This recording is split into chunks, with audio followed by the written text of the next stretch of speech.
Hey guys, Arvindh here, and today I'm going to be talking to you about what you can do when you don't have a market ready product. Believe it or not, this is a pretty prevalent problem, especially with people who have very high technical or building skills. Developers, it could be people like me, like to make videos and courses and all that. And what we intend to do is, hey, we like to do this building part because it's fun, it's something we're good at. But we also know that, hey, that doesn't necessarily translate to marketing, right? And without this marketing expertise, we don't make money. And without money, it's essentially just a very expensive hobby, right? This is not a good place to be because if you don't have a product, if you're not going to be out there marketing it, you are not going to be making money, right? And that's true. So if I was to compare this to something that, hey, we get in a lot of video games, it's about something like a legendary weapon, right? You find it and you have like the recipe for it. You have the, you know how to go ahead and build it, but there are some things that are in the way. One, you're probably not powerful enough. You don't have the right stats, or you haven't done the unlock, L, the unlock mission, right? Or you don't have the right materials, and all of this leads to a failure, right? Where you have the potential to make something very, very powerful, but you're not meeting the other criteria. That is a big, big, big problem. You can't beat the game. You can't win if you don't have that. Now, to think about why such a thing is happening, there are a couple of key reasons. First is we don't inherently understand customers, right? We don't know exactly what they want. We don't know exactly what their products are. We have some good guesses based on our own experience, but that does not necessarily translate to a product that the market wants. Beyond that, we are not necessarily focused on product development. And what I mean by this is not about writing code, writing text, making videos. It's not that. This is all about making the right decisions on what are the different features what should you add into the product, what is the stuff that you should leave out. These are all important decisions to make, such that you design the customer experience, design the user experience, so you can design the feature set in a way that makes sense for your customers, that they're willing to pay for it, right? Now, another thing that also happens is that spend a lot of time in technical aspects as opposed to studying for market viability. And technical could be like writing code, choosing frameworks, which fonts do I use, which colors do I use, what software should I use to make videos, Zoom yesterday, blah blah blah. You know what I mean, right? You're focusing on that side of it. Now, when you go down this path, right, it can get pretty irritating. But luckily, there is a solution, right? And first step is to speak to potential customers.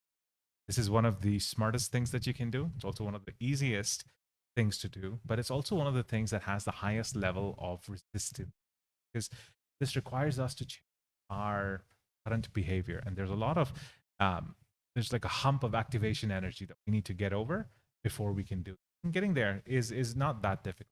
We can do that. Another thing that we can do is look at product refinement. And by that, I don't mean like more features, but taking what you already have as a product and then tweaking it, polishing, adapting it to what you discover when you speak to your customers. This is supposed to be an iterative loop, and it's not something that you do once and you stop, right? You got to continuously be listening to your customers. And finally, building in public, right? I learned about this concept from Kevan from Build in Public. Totally check out the course. I did the course as well. It's it's a whole new way to approach marketing, right? And I'm going to be talking about it a little more in the later part of this video, but it's a very powerful way where you're building something and you're sharing it with your community and your audience, and you're getting the support you actually. Now, when you're trying to do this, right, you have to be careful of a couple of things. Number one is when your big brain kicks in. You are an expert, you have your ego, you have your hubris, and you're like, I know what is best. No, the customers know what is best for them, right? In the sense that they'll be able to articulate what they need, and you should really, really tap into that. Don't let your ego get in the way of your product that is ready for the market. Next is this approach, right? This is traditionally how us will be building something. Build something, then we go out to sell it. As opposed to here's an alternate way: building and selling in parallel, right? This is pretty much what I learned from Kevan about building public, which is how do you go through this process of hey building something out as well as selling it at the time, right? You can learn how to do this. It's going to make your marketing help you shape your product. And finally, this is something that's pretty important. Okay. Black hat marketing tactic. You will be tempted to go over to the dark side. And I'm going to say your choice. Personally, I don't like it. I don't recommend it. But I have done, Twitter courses in the past on how to grow your audience. The whole thing was, hey, you bought this course from me, great. Now all of you get together in a group, and when someone posts, you share your link here, and others can go engage. Yada yada yada. That was one. Another thing was, oh, sometime later, just tell me that you're part of this course, and I will retweet something of yours.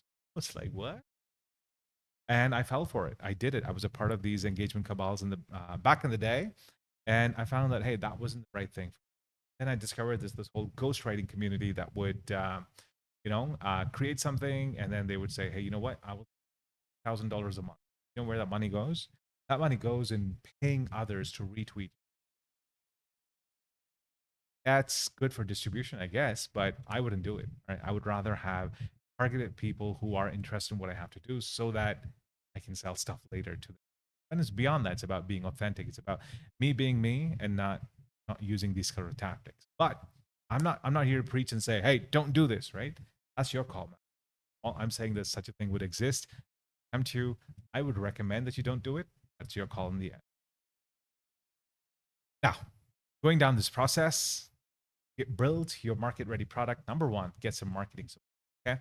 You can find some other dev who's also trying to build out the same similar, their own product. Find a co-founder. You could join a mastermind. You could join an accountability group, hire an agency, or hey, look at that. You could hire me as well. I offer coaching as well as accountability groups, and it's coming up. Check out the description below. Beyond that, I would also recommend that you watch this other video I created called Minimum Viable Market. What is the bare minimum that you can do such that you can iterate to a successful product? Again, that's linked in the description below. Finally, and this is perhaps the most important thing I have to share with you today, the concept of a learn, launch. Okay? On my right hand, I have a tattoo that says learn, do, make, ship. And it is the philosophy that I use to again, spiral upwards and upwards to whatever I'm building, right? So when you're coming to build your product, you do not want to be build. Do is you want to be in a learn launch loop. That means that go out there, learn something new from your customers, bake it into your product, launch it, keep on going down that loop, just keep on doing it again and again, right? That is now beyond this. If you need some specific help, here's my sales pitch. Number one, I've got a workshop that's coming up. It's also available as async. It's about how do you find a painkiller product idea that has high potential for success, high probability of action and revenue. And I'm running this as a workshop this Friday.